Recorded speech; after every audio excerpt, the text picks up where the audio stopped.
How you all doing, guys? Welcome to Warzone Wednesday episode 8. This week, patch 1.2. Now, it's not out, don't worry. Panic over. I thought you're probably thinking, oh no, patch 1.2, it's out early, quick, log on. But no, that's not it.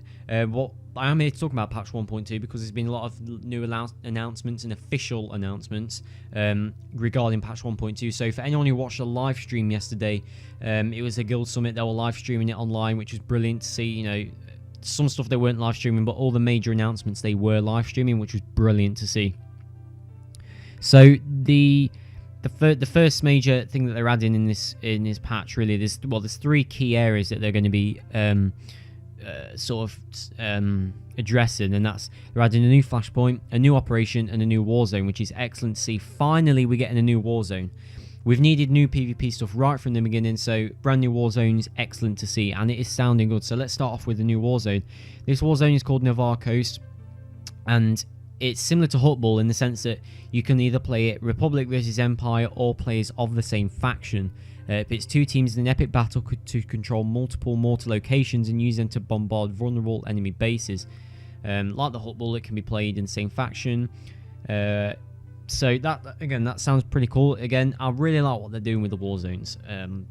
Unlike some like WoW or more, the war zones in PvP in this game, Warzone wise, it is extremely fun. They bring in the story as well as making them more compelling to play. Like there's more of a clear objective rather than just capping a flag and holding it. So that's the first thing, Navarre Coast. Look out for that. We've got an official name. There's been one or two sort of screenshots of it, but nothing too major yet released about that. And the next thing is a brand new flashpoint. This is called Lost Island.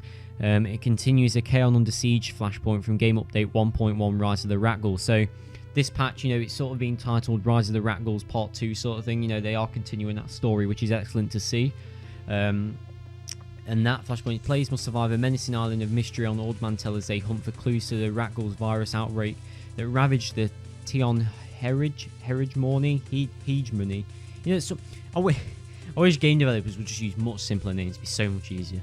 But the answers to this riddle may prove fatal. So again, the story to this is sounding brilliant. BioWare never really fail on the story, and this game has got an excellent story throughout the entire game. So that's really good to see. Finally, the major last issue that's being addressed is a brand new operation. This one's called Explosive Conflict, and it sends a group of 8 or 16 Imperial or Republic players to a new zone on the planet of Denova, where traitors and mercenaries are selling rare explosive material, Baridium, to the highest bidder. Players will battle through hordes of droids, mercenaries, and deadly creatures, all fighting for control of their planet and its valuable resources. So, right off, that sounds pretty interesting to see. I haven't. Now, this is a confession. Don't tell anyone. I haven't played any operations, and I've only done 2 flashpoints. Yeah.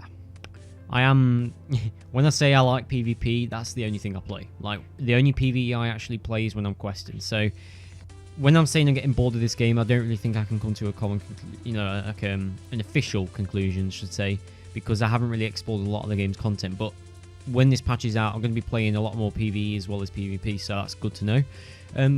So yeah, that's it really. That's game 1.2.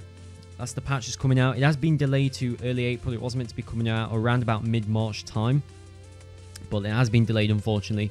But you know, it is good because it shows that the testing, the in-game stuff much more thoroughly, and hopefully it can be very bug-free when it's released. A couple of other key areas of this patch as well is it's now being dubbed Legacy Patch, so they are going to be sort of continuing that whole legacy thing. As you know, you gain legacy levels and legacy experience once you reach chapter 2 of your storyline, and so far it doesn't really do anything yet. It's just there, you gaining it, but it doesn't really affect anything. Now there's a lot of announcements as to what it's going to be doing. So for example, there's going to be, and I'm really excited about this, there's going to be legacy specific races. So that is brilliant. I'm really glad, because that's an excellent way of adding in a new race without a full-blown expansion. There's also going to be legacy abilities, legacy trees. We're also looking at dual specialization. Now, this hasn't been officially announced yet, but that would be awesome as well. They're also going to be improved UI customization. Just like Warhammer Online's customization of the UI, you're going to be able to move everything around and resize it, and that's going to be excellent. I've been wanting that right from the beginning. And Ranked Warzones at last. So ranked PvP, this should be really good as well for solo and for group play. It's looking excellent. Guild banks will up to 7 tabs, valuable new in-game items, in-game events, appearance customization. I'm really excited about this one because we've seen this in Warhammer Online when they released that, where you can change the appearance of your armor as long as it was the same type and your weapons. If they're adding that in this, which is what it sounds like, that's going to be excellent because what it is about MMOs, I don't know, but the Sun gear just looks really shit, to put it bluntly. And so I'm glad that they've added that option there, and also multiple different bug fixes of major and smaller types, and also a few tweaks and improvements here and there. So really excited about Legacy system. Really excited about the item customization. Really excited about UI customization and the new Warzone. It's looking really good. They are adding loads of a new set of PvP armor as well, which will also be interesting to see how they do that, if it's going to be a lower set or a high set. They haven't said anything about it yet, but I'm hoping they do add expertise to level 20 and 40 PvP gear, because that gear is just not worth getting. It's got no expertise. It won't make you do any better in PvP, and that kind of defies the whole point of PvP gear. So but yeah, that's it anyway. That's patch 1.2, and it's looking very good. So there's my thoughts. I'm really looking forward to this patch. Now, I know I said I will be resubbing to WoW until Guild Wars 2 comes out, but after seeing what's in this patch, I'm really excited, and I'm going to be sticking with Star Wars until Guild Wars 2 comes out. Really looking forward to this patch. It'll be really good, and really looking forward to playing that new Warzone. Expect a lot of coverage of that when that is released. Other than that, thank you very much for watching. Let me know what you think of this patch. What I will do is the link to this article that I'm reading, I will put in the description so you can go read it for yourself.